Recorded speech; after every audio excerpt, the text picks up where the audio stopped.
በስመ አብ ወወልድ ወመንፈስ ቅዱስ አሐዱ አምላክ አሜን።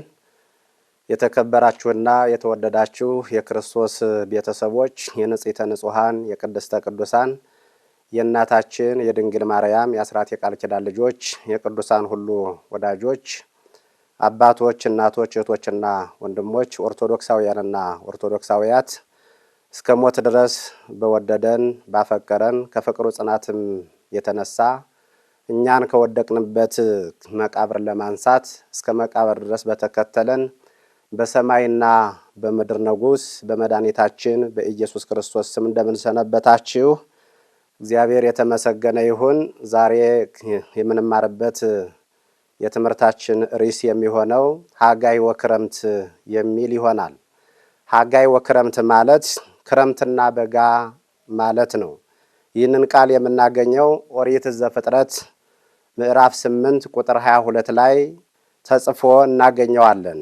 ወኩላ መዋዕሊሃ ለምድር ዘር ወማዕረር ቁር ወሐፍ ሐጋይ ወክረምት መዓልት ወሌሊት ይላል።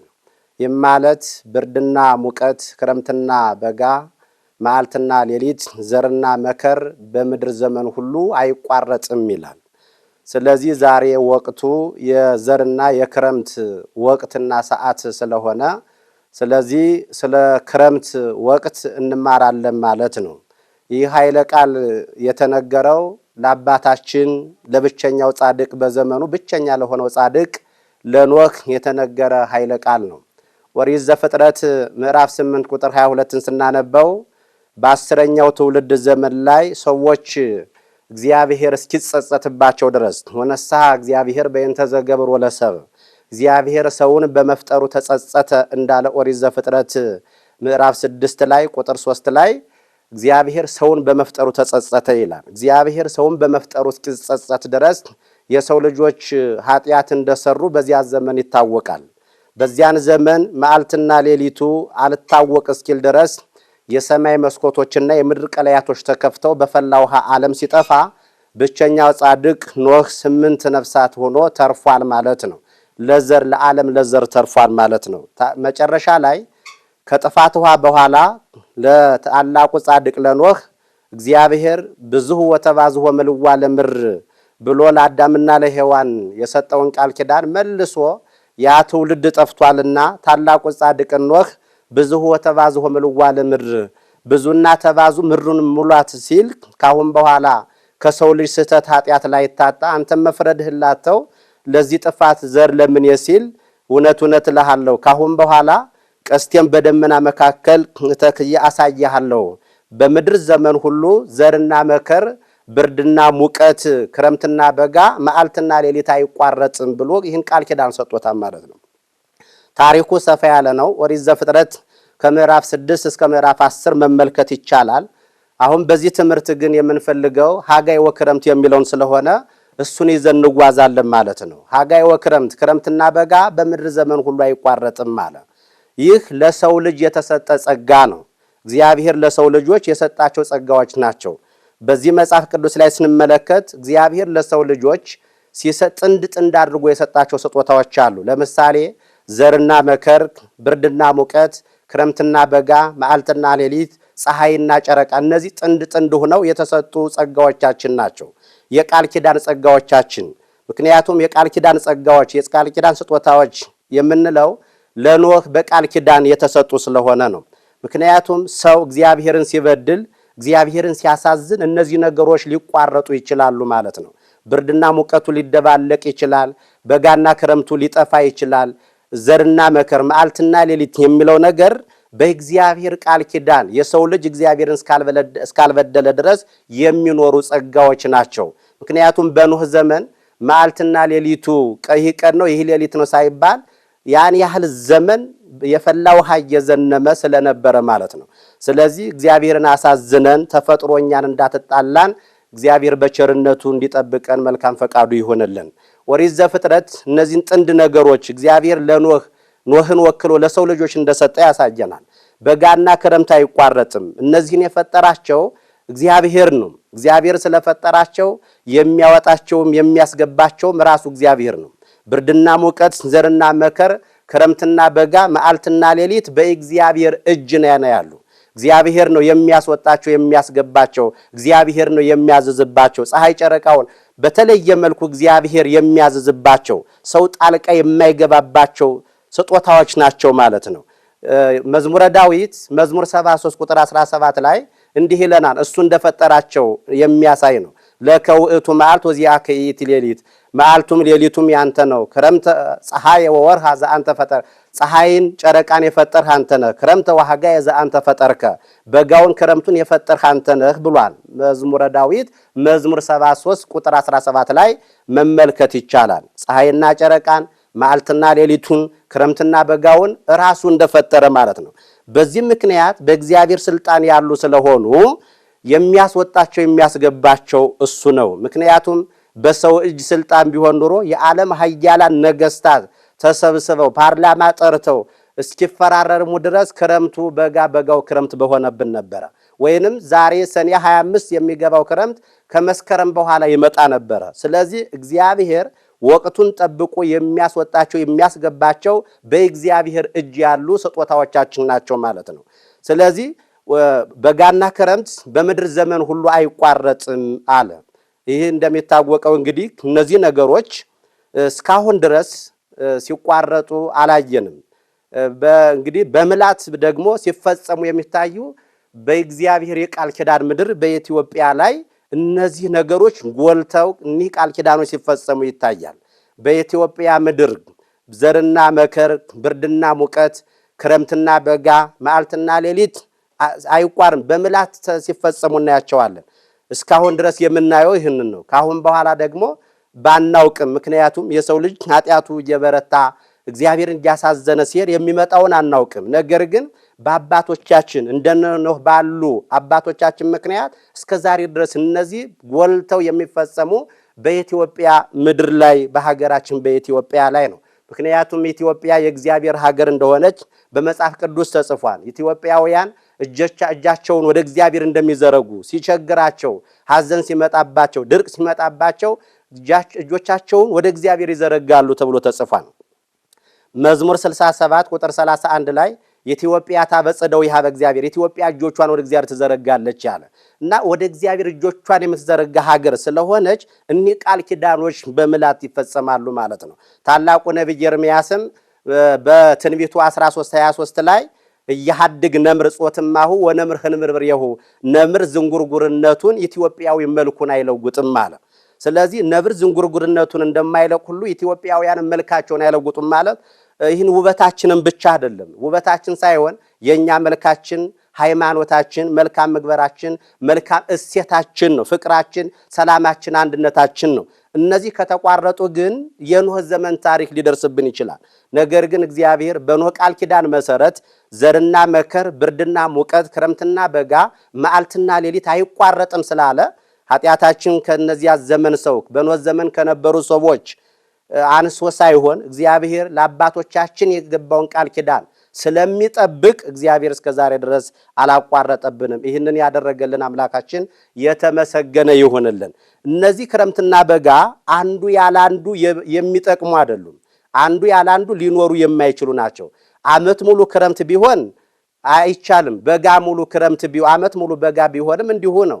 ብርድ ከሌለ ሙቀት፣ ሙቀት ከሌለ ብርድ፣ ዘር ከሌለ መከር፣ መከር ከሌለ ዘር፣ ክረምት ከሌለ በጋ፣ በጋ ከሌለ ክረምት፣ መዓልት ከሌለ ሌሊት፣ ሌሊት ከሌለ መዓልት አይታወቅም። ስለዚህ አንዱ ያላንዱ የማይኖሩ የማይጠቅሙ ስለሆኑ ጥንድ አድርጎ ፈጥሯቸዋል ማለት ነው። ስለዚህ ብርድና ሙቀቱ፣ ዘርና መከሩ፣ ክረምትና በጋው፣ መዓልትና ሌሊቱ ሳይቋረጥ እንዲቀጥልልን እግዚአብሔር በዚህ ጸጋ ለዘላለም እንዲባርከን መልካም ፈቃዱ ይሆንልን።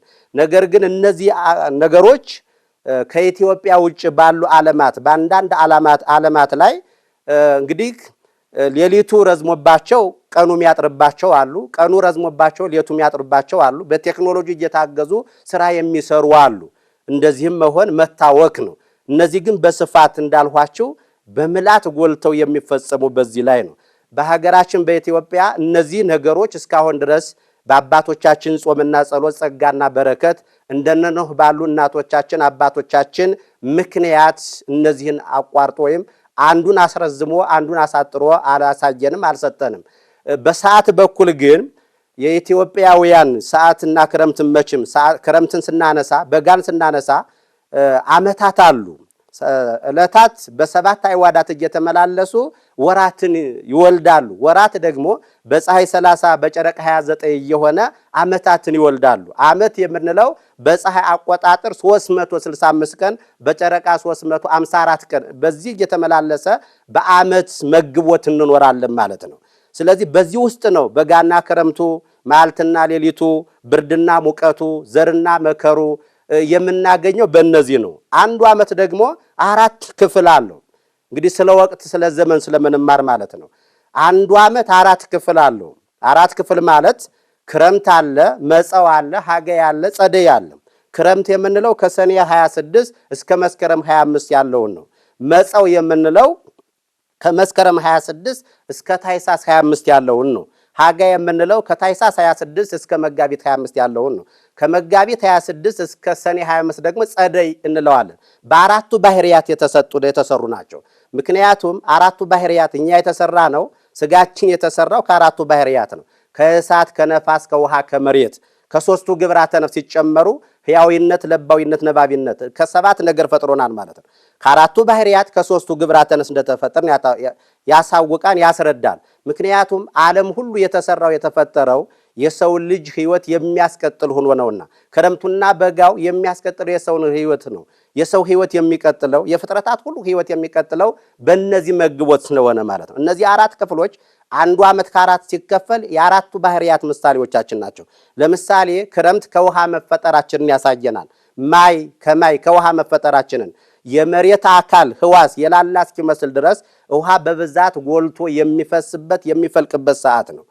ከዚያ ቀጥሎ ያለው ከመስከረም 26 ከታኅሳስ 25 ያለው መጸው የነፋስ ዘመን ነው። ከነፋስ መፈጠራችንን የሚያስረዳ ነው። ያ ወቅት ሲመጣ ነፋሳት ሲነፍሱ በክረምት የነበረው ውሃ እየሰረገ ወደ መሬት እየገባ የተዘራው ዘርም መሬትን ሳይለቅ ቁመቱ እየጨመረ ለፍሬ እየበቃ አንገቱን ቀና እያደረገ የሚታይበት ነው። ከታኅሳስ 26 መጋቢት 28 ሐጋይ የምንለው ከእሳት መፈጠራችንን የሚያስረዳ ነው። ዘሩ ወደ መከር ደርሶ ታጭዶ ወደ ጉተራ የሚገባበት ለምግብነት የሚደርስበት ነው እና ከእሳት መፈጠራችንን የሚያሳይ ነው። ከመጋቢት 26 እስከ ሰኔ 25 ደግሞ ጸደይ ማለት የመሬት ወቅት ነው። መሬት በልግ የምታሳይበት እኛም ከመሬት መፈጠራችንን የሚያሳይ ነው። መሬት እንደ እየለመለመች እንደምትመጣ የሰውም ልጅ አካሉ እየለመለመ የሚሄደው በእነዚህ መግቦት ምክንያት ነው። በጋና ክረምት በዚህ ካየነው አሁን ያለነው ክረምት ላይ ነውና ክረምት 4 ክፍል አለው። ያንን ወደ 4 ክፍል እኩል ቀን እኩል ሌሊት ቀኑም 12 ሌሊቱም 12 ይሆናል ማለት ነው እና ይከካሳም ማለት ነው። ተለያየ ማለት አይቻልም። ይህም የሆነበት ምክንያት እንግዲህ የዓለም ሳይንቲስቶች ዓለም ትሽከረከራለች፣ ፀሐይ እንደ ጅብራ የቆመ የተገተረ እንደ ተራራ የተከመረ ነው ብለው ይነግሩናል። መሬት እንደምትሽከረከር የቤተ ክርስቲያን መጽሐፍ እንደሚያስተምረን ታላቁ ሊቅ የሳይንቲስቶችም ፊት አውራሪ የሆነው ሄኖክ ግን በመጽሐፉ ምዕራፍ 21 ምዕራፍ 22 ምዕራፍ 23 ስናነበው ስለ ብርሃናት ስለ ነፋሳት ስለ ቀኑ መርዘምና ማጠር አሁን የሰዓት መሸራረፍም የመጣው በምስራቅ ፀሐይ መውጫ 6 መስኮቶች አሉ፣ በምዕራብ 6 መስኮቶች አሉ።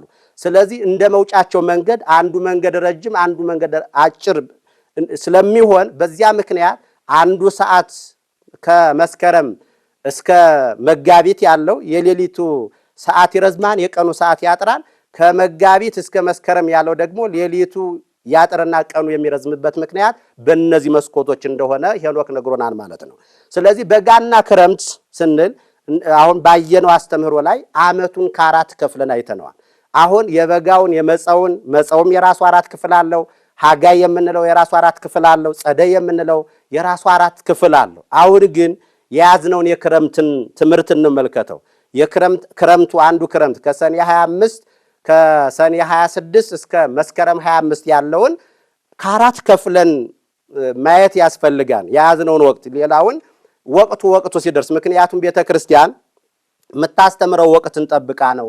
የምትጸልየው ወቅትን ጠብቃ ስለሆነ ጸሎቷም ሁሉ ወቅት የጠበቀ ነው። በመካከል ትልልቅ በዓላት ካልመጡ በስተቀር በየሳምንቱ የሚተረጎመው ወንጌል፣ የሚዘመረው ዝማሬ፣ የሚቀርበው ምስጋና ተፈጥሮን ማይከል ያደረገ ነው። ስለዚህ አሁን ክረምት ላይ ስለሆነን ስለ ክረምት ነው። ክረምት ከአራት ይከፈላል ስንል በቅዱስ ያሬድ አስተምህሮ እንደ ቤተ ክርስቲያን ሕግና ስርዓት መሰረት እንግዲህ ሰኔ 26 እስከ ሐምሌ 12 ወይንም ከሰኔ 17 እስከ ሐምሌ 19 የቀኑ ቁጥሩ መብዛት ማነስ ሳይሆን እነዚህ ቀናቶች ዝናምን፣ ጠልን፣ ዘርን እያስታወስ እግዚአብሔርን ምናመሰግንበት ሰዓትና ወቅት ነው። ይህንንም ክርስቶስ ትምህርት አስተምሮበታል። ዝናሙን ጠሉን መሰረት አድርጎ አስተምሮበታል። ዘሩን ምሳሌ አድርጎ አስተምሮበታል። በቅዱስ ማቴዎስ ወንጌል ምዕራፍ 13፣ በቅዱስ ማርቆስ ወንጌል ምዕራፍ 14፣ በቅዱስ ሉቃስ ወንጌል ምዕራፍ 8 ላይ ዘር ሊዘራ ወጣ። ዘሩ አንዱ ዘር መንገድ ላይ፣ አንዱ ዘር በጥቂት አፈር ባለው መሬት ላይ፣ አንዱ ዘር በእሾህ መካከል ላይ፣ ሌላው አራተኛው ዘር ደግሞ በመልካም መሬት ላይ ወደቀ። በመልካም መሬት ላይ የወደቀው 30 60 100 ፍሬ አፈራ። በእሾህ መካከል የወደቀው ዘር ካደገ በኋላ እሾህ አንቆ ያዘው። በጥቂት አፈር ላይ የተዘራው ዘር አፈሩ ጥቂት ነውና ወዲያው በቀለ፣ ወዲያው ደግሞ ፀሐይ ሲወጣ ደረቀ። ከአጭንጫ ከመንገድ ላይ ሰው ከሚጠቀጥቀው እግር ከሚያርፍበት አፈር ከሌለው ላይ የበቀለውን ግን ወፎች ለቅመው ወሰዱት ብሎ በምሳሌ ያስተምሮበታል። ይሄንን እነዚህ ዘሮች የሚበቅሉት ዝናም ስለሆነ ዝናም ሲዘንብ ደመና ሲገለጥ ዘር ይዘራል፣ ዘሩ ይበቅላል ማለት ነው። ሲዘራ ግን በመልካም መሬት መውደቅ አለበት ብሎ ክርስቶስ አስተምሯል። እንዲሁ አጠር አድርገን ስናየው ዘሩ የእግዚአብሔር ቃል እንደሆነ ያ ጭንጫ ምንም አፈር የሌለበት ማለት መልካም ስነ ምግባር የሌላቸው ሃይማኖትና ምግባር የሌላቸው ከሁለቱ አንዱን ያጡ ደግሞም ሃይማኖት ኑሯቸው ደግሞ ምግባር የሌላቸው ሰዎች ሃይማኖተኛ ነኝ ይላሉ፣ ቂም በቀል የያዙ ጭንጫ ልብ ማለት ይህ ነው። ያለ ይቅርታ የእግዚአብሔርን ቃል የሚሰሙ፣ ያለ የዋህነት የእግዚአብሔርን ቃል የሚሰሙ፣ ያለ ቅድስና ያለ ንጽህና ያለ ይቅርባይነት የእግዚአብሔርን ቃል ብንሰማው ከልባችን ሊበቅል አይቻለውም። ምክንያቱም ፍቅር እየተነገረን ጥላቻን ምንመርጠው፣ የዋህነትን እየተሰበክ ክፋትን ምንመርጠው ያ የእግዚአብሔር ቃል በቅንነትና በየዋህነት በይቅርባይነት ስላልተቀበልነው ነው። ያዕቆብ በመልእክቱ እንዲህ ይለናል። ያዕቆብ 1:22 ላይ 1:20 እስከ 22 ላይ ወበየዋህ ተቀበሉ ወለቃል ዘተዘራ ውስተ ልብክሙ፣ በልባችሁ የተዘራውን የእግዚአብሔርን ቃል በምን ተቀበሉት አለ? በቅንነት በየዋህነት ተቀበሉት አለ።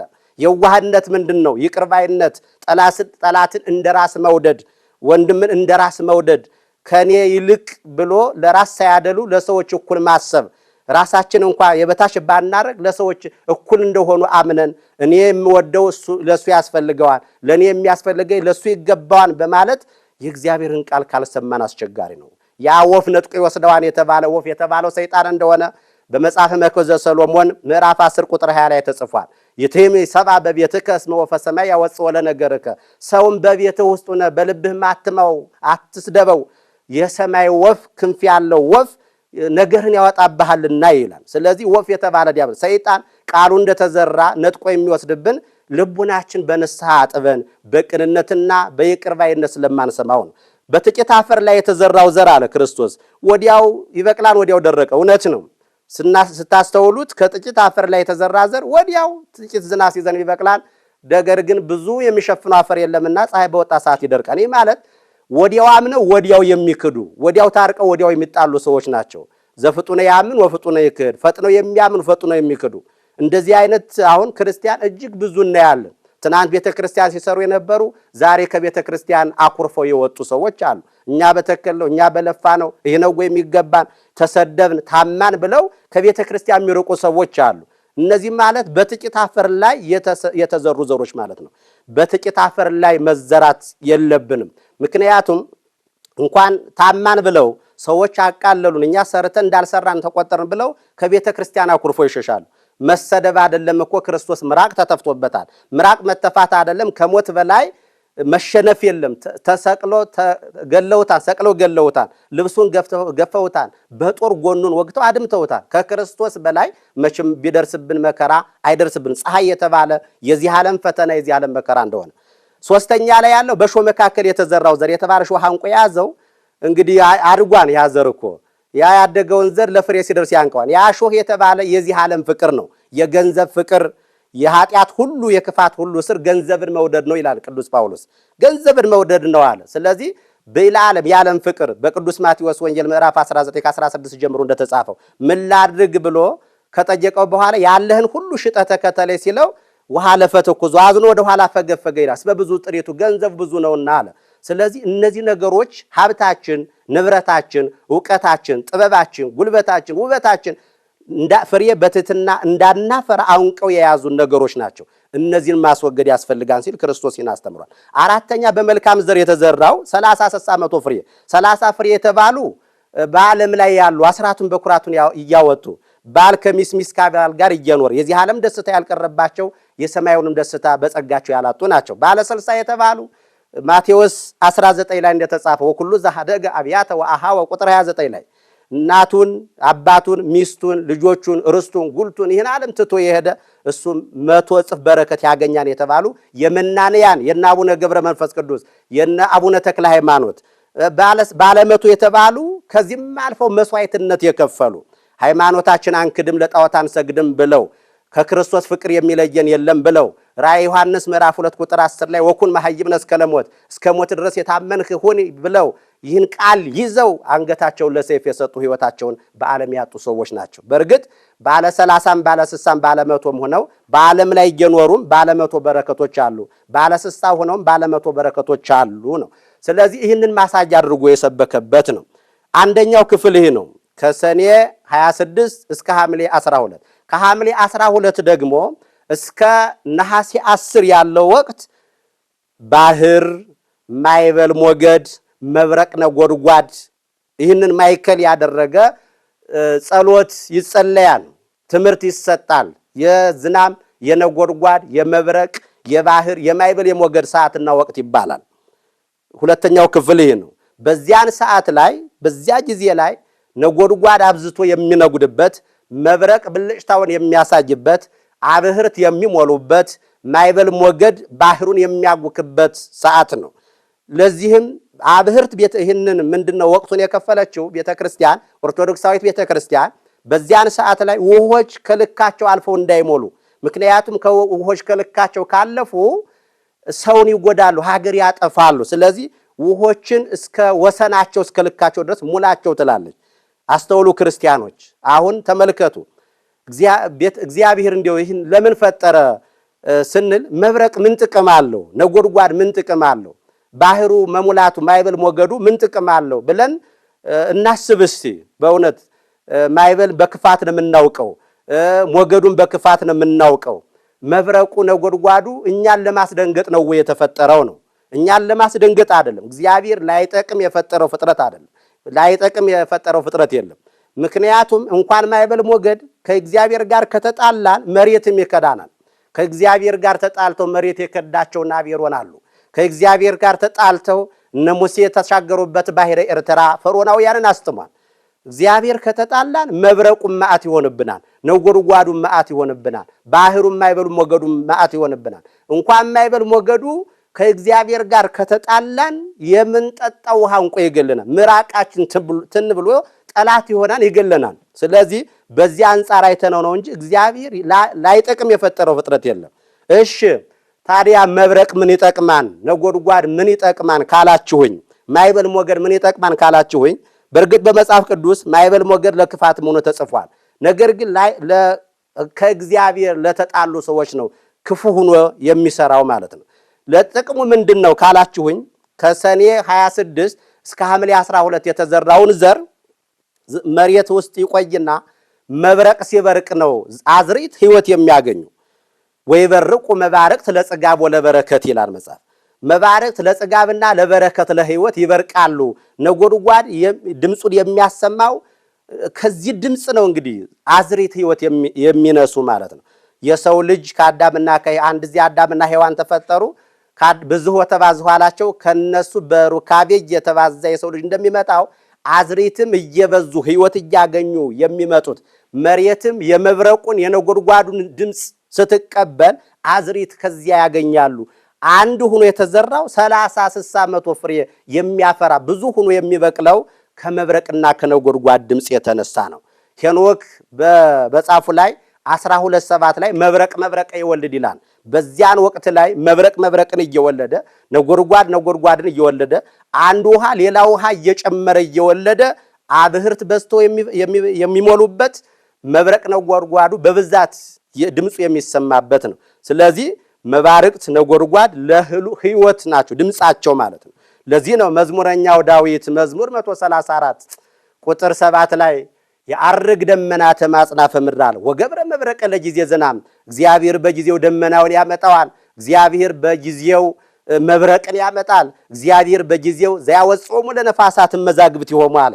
ነፋሳትን ከቦታቸው ከመኖሪያቸው ያመጣቸዋል አለ። ለጉዳት አይደለም፣ የሚመጡበት ወቅት አለ፣ ህይወት የሚሆኑበት ጊዜ ስላለ ነው። ባህር ላይና ማይበል ሞገድ ጥቅሙ ደግሞ ካየነው አብህርት በወንዝ ላይ ይሞላሉ። በወንዝ ሲሞሉ የሚያሳየው ምንድነው ሲባል ወንዝ ላይ ማይበል ሞገድ አለ። እንግዲህ ዓለምን እግዚአብሔር የሚመገበው በዚያ ወቅት ላይ በባህር አንድ ጊዜ ነው የሚሾመው። መልካም እናት ጋኑን ወይም የእህል ማስቀመጫ የወይን መጭመቂያውን አጥባ በጥሩ ነገር እንደምትሾምበት እግዚአብሔርም ዓለምን የሚያጠጣውን ውሃ ጋኑን የሚሞላው በዚያ ከሰኔ 12 እስከ ነሐሴ 10 ላይ ነው። በዚያን ሰዓት ማይበል ሞገድ እየበዛ ይሄዳል። ለምን ቢባል ጋኑ እንዲታጠብ ነው፣ ሌላ አይደለም። ውሃ የሚሾምበት ጋን እንዲታጠብ። ማይበል ሞገዱ ባህሩን ሲያውከው ያን ጊዜ ማይበል ሞገዱ ሲወገሽ ባህሩ እየወገሽ ያ ጋኑ እየታጠበ ታጥቦ ከጠራ በኋላ ጥሩ ውሃ ይሾማን ማለት ነው። ያንን እየጠጣ ዓለም ዓመቱን ሙሉ ይደርሳል ማለት ነው። የእግዚአብሔር መግቦት እንደዚህ ነው። ማይበሉም ያንን ጋኑን የውሃውን ጋን ያጥባል። ውሆችም በነጻ በማይበል በሞገድ በታጠበ ወንዝ ላይ ይሾማሉ፣ ይሞላሉ፣ ዓለምን ሲያጠጡ ይኖራሉ። ጥቅሙ ለዚህ ነው ማለት ነው። ሶስተኛ ክፍሉ ከነሐሴ 10 እስከ ነሐሴ መጨረሻ እስከ 28 ይደርሳል። አይነ ኩሉ ይባላል። አይነ ኩሉ ማለት እንግዲህ የሁሉ አይን መዝሙር 117 በብዛት ስለነዚህ ነገሮች በቤተ ክርስቲያናችን ከወንጌል በፊት ምስባክ የሚሰበከው ዳዊት ከወንጌል ጋር የሚያያይዘው ጉዳይ ስላለ ነው። ስለዚህ ዳዊት ምን አለ? ንጉሥ ዳዊት አይነ ኩሉ ነፍስ ይሴፎኪያከ መዝሙር 144 ቁጥር 15 ላይ የሁሉ አይን አንተን ተስፋ ያደርጋል አለ። የሚገርም እኮ ነው። የሁሉ አይን አንተን ተስፋ ያደርጋል ማለት የእግዚአብሔር መሶብ ይህ ዓለም ነው። ይህ ዓለም ነው መሶቡ፣ ዓለምን የሚመግብበት የእግዚአብሔር መሶብ፣ ፍጥረታትን የሚመግብበት የእግዚአብሔር መሶብ ይሄ እኔና እናንተ የምንኖርበት ዓለም ነው። እናት እንግዳ ከቤት ሲመጣ ጥንታውያን እናቶቻችን እስካሁንም ድረስ ያሉ እናቶቻችን ለአንድ እንግዳ 3 4 እንጀራ በመሶብ ግጥም አድርገው ሞልተው የሚያቀርቡት አይኑ እንዲጠግብ ነው፣ ለሌላ አይደለም። እግዚአብሔርም አሁን ዓለምን በዚህ ወቅት ላይ ከነሐሴ 10 እስከ ነሐሴ 28 ባለው ወቅት ላይ አይነ ኩሉ የተባለበት ገበሬ የዘራው ዘር በቅሎ አትክልቶች ሁሉ የሚበሉት ጤፉ፣ በቆሎው ሁሉ ነገር በቅሎ መሬትን አልብሷት ወደ ክፍለ ሀገር ወደ ገጠር ወጣ ብለን ስናይ የተዘሩ አዝሪት በቅለው ገበሬው ከቤት ያስቀመጠውን ዘር በእምነት አፈር ላይ ወስዶ በትኖት ለምልሞ በቅሎ ሲያዩ አይኑ ይጠግባል። ሰይ ዘንድሮስ አለሞት እንጂ ይህን ያሳየኝን ሳልበላው እንዳልሞት ይጠብቀኝ እንጂ እግዚአብሔር በእምነት የዘራሁትን ዘር አብቅሎታል እያለ ይደሰታል። ምክንያቱም መሬቱ በሰብል ለምልሞ ግጥም ብሎ በቅሎበት አይቷልና። ስለዚህ ፍጥረታት ሁሉ የሰው ልጅ ብቻ አይደለም ማለት እንስሳት አራዊቱ በደንብ የሚበሉት ሳር ግጥም ብሎ በመሬት ላይ የሚበቅለው በዚህ ሰዓት ነው። ስለዚህ መስወቡ ለሁሉ ነው የሚሰራው። ያን ጊዜ የሰው ልጅ የተዘሩ አዝሪት በቅለው እያየ ደስ ይለዋል። የሞላ መሶብ በእንጀራ የተሞላ መሶብ በእንግዳ ፊት ሲቀርብ ገና ከመብላቱ በፊት አይኑ እንደሚጠግብ አይነ ኩሉ ነፍስ ይሴፎኪያከ ሰይ ዘንድሮስ የደከምንበትን ያስበላን እንጂ አዝሪት በቅለዋል እያለ አርሶ አደሩ ደስ ይለዋል። ስለዚህ ክርስቲያኖች በእውነት የእግዚአብሔር መሶብ ሙሉ ነው፣ ኪሳችን ሙሉ ነው። እግዚአብሔር ባዶ አላደረገንም። እግዚአብሔር ባዶ ቢያደርገን አንድም ሰው እግዚአብሔርን ስም ለመጥራት አይደፍርም። እግዚአብሔር ቤታችን ሙሉ ያድርገው።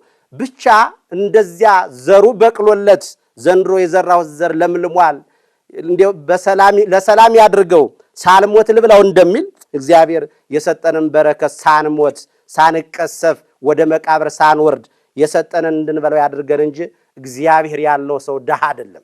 አይኑ ሙሉ ነው አለ። አይኑ ሁሉ ነፍስ ሲፈቻከ አንተ ተሁወሙ ሲሳይውን በጊዜው አለ ንጉሥ ዳዊት። የሁሉ አይን አንተን ተስፋ ያደርጋል። ምክንያቱም አንተ ለሁሉም እንኳን ለሰው ልጅ ለእንስሳት ለአራዊቱ በጊዜው የሚመገቡትን ትሰጣቸዋለህና ወታጸግብ ለኩሉ እንስሳ ዘበስራትከ በስራት ለሚኖረው ለፍጥረታት ሁሉ ታጠግበዋለህና ትሰጠዋለህና ይላል። እግዚአብሔር ግን በስራትም በአምልኮትም የሚኖረውን የማይኖረውንም በዝናብ አብቅሎ በፀሐይ አብስሎ የሚመግብ አምላክ ቸሩ አምላካችን ሞሰቡ ሞልቶ የሚታይበት ወቅትና ሰዓት ስለሆነ አይነ ኩሉ ብላ ሰይመዋለች። ስለዚህ አራተኛው ክፍል ደግሞ ጎህ ጽባህ ይባላል። ከነሐሴ 28 ጀምሮ እስከ መጨረሻው እስከ መስከረም 25 ያለው ጎህ ጽባህ ይባላል። መንጋት ማለት ነው። ጽባህ መጥባት ማለት ነው።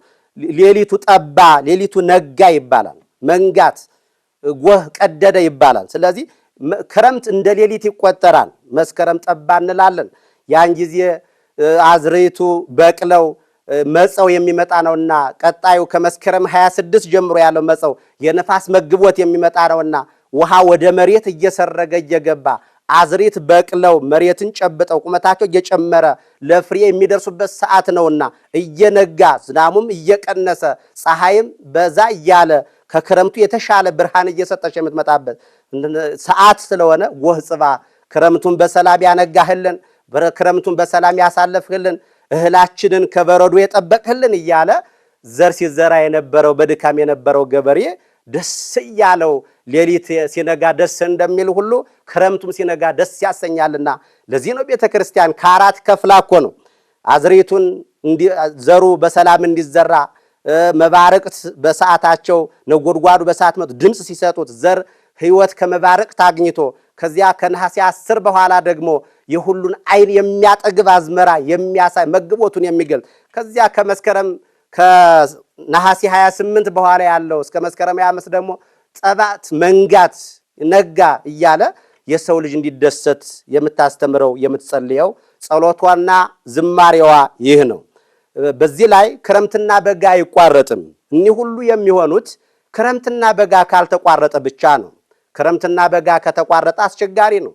አንዳንድ ዝናም ሲዘገይ እንኳ ምን ያህል ይጨንቃል። አርሶ ቆፍሮ የሚኖረው ዘርዘርቶ የሚኖረው ከፈጣሪ በቀጥሎ ከፈጣሪ በታች ዓለምን የሚመግበው ትንሹ እግዚአብሔር አርሶ አደር ነው። ያ ዘር የሚዘራው ዝናም ሲዘገይበት የሚያዝ ነው። በእውነት እግዚአብሔርን ሲለምነው ዝናም እየሰጠው በእምነት ደግሞ ማን ነው አሁን ዝም ብለን ስናስተውለው እኮ ከቤት የተቀመጠውን እህል አውጥቶ መሬት ላይ ወስዶ እርሻ ላይ መበተን በእውነት ትልቅ እምነት ነው። በእምነት ነው የዘራው እግዚአብሔር ያበቅለዋል ብሎ ካፈር ላይ ዘራው እግዚአብሔር ያበቅልለታል 30 60 መቶ ፍሬ እንዲያፈር ያደርግለታል። የእምነት ምሳሌ ነው። ዘሩ ተዘርቶ ሲበቅል የእግዚአብሔር መግቦት የሚያሳይ ነው። ስለዚህ ቤተክርስቲያን የተዘሩ አዝርዕት እንዲበቅሉ ለፍሬ እንዲደርሱ ትጸልያለች።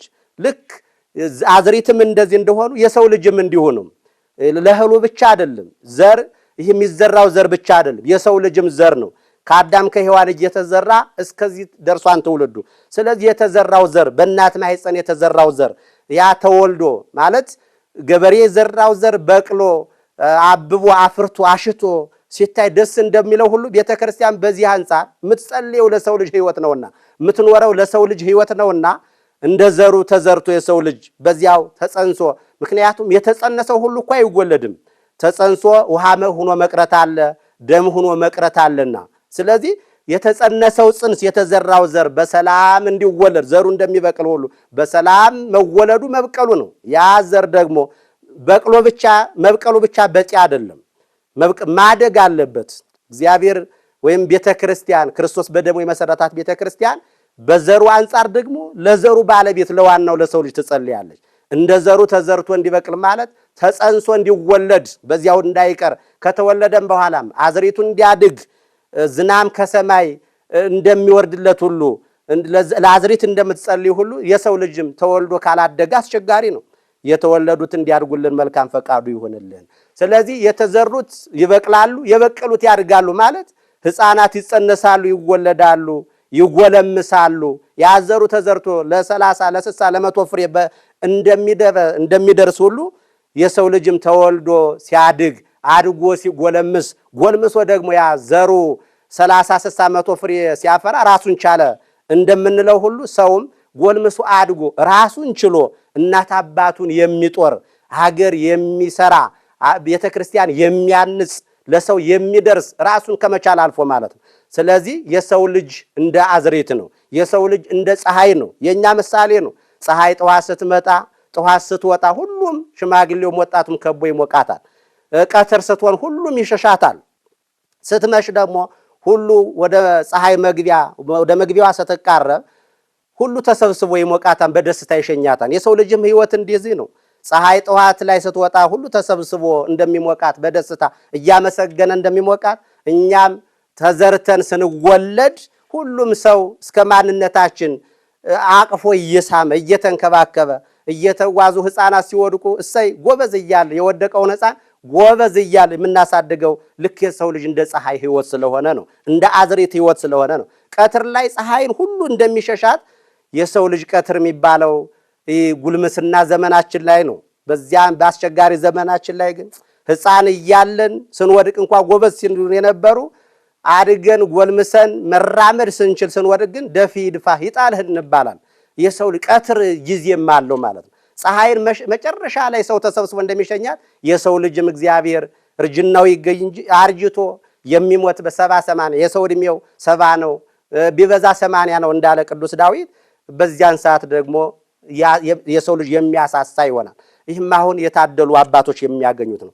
ስለዚህ ቤተክርስቲያናችን አዝሬቱ እንዲበቅሉ መብቀል ብቻ አይደለም እንዲያድጉ ለፍሬ እንዲበቁ ማለት የሰው ልጅ ተጸንሶ እንዲወለድ ተወልዶም እንዲያድግ አድጎም ራሱን እንዲችል ለሰው ሸክም እንዳይሆን አድጎ ራሱን ችሎ ወላጆቹን ያሳደጉትን ሳይጸየፉ ማንነቱን እያጠቡ ያሳደጉትን ወላጆቹን የሚጦር የሚረዳ ሀገር የሚያኮራ ቤተክርስቲያንን የሚጠብቅ በሃይማኖት በስነ ምግባር የታነጸ ትውልድ ሆኖ ከእግዚአብሔር ጋር ሳይጣላ ይህን ዓለም ትቶት ሲሄድ የማያልፈውን ዓለም የእግዚአብሔርን ዓለም የእግዚአብሔርን መንግስት እንዲወርስ እንዲሁም በእግዚአብሔር ቀኝ እንዲቆም በፍርድ ሰዓት ላይ ቤተክርስቲያን ለዚህ ነው ዓመታቱን አራቱን ክፍላት ደግሞ በውስጣቸው አራት ክፍል አሁን ክረምትን ወርሃ ዘር፣ ወርሃ መብረቅ፣ ወርሃ ነጎድጓድ፣ አይነ ኩሉ፣ ወርሃ ጽባህ እያልን እንደከፈልነው እንዲህ አድርጋ የምታስተምረው የምትጸልየው ለዚህ ነው። ክረምትና በጋ አይቋረጥም። ኦሪት ዘፍጥረት ምዕራፍ 8 ቁጥር 22 ላይ ዘርና መከር፣ ብርድና ሙቀት፣ ክረምትና በጋ መዓልትና ሌሊት አይቋረጥም። ይህንን ቃል ኪዳን እግዚአብሔር እስከ መጨረሻው ድረስ ጠብቆ እኛም እግዚአብሔርን ሳንበድለው ብንበድለው እንኳ ፈጥነን ንስሐ ገብተን ይቅር በለን ማረንም ካልነው እግዚአብሔር በዚህ አይነት መግቦ በዝናም እያበቀለ በፀሐይ እያበሰለ የሚመግብ አምላክ መሆኑን የሚያሳይ ወቅትና ሰዓት ነው ማለት ነው። ክረምትና በጋ አይቋረጥም። ወስብሐት ለእግዚአብሔር።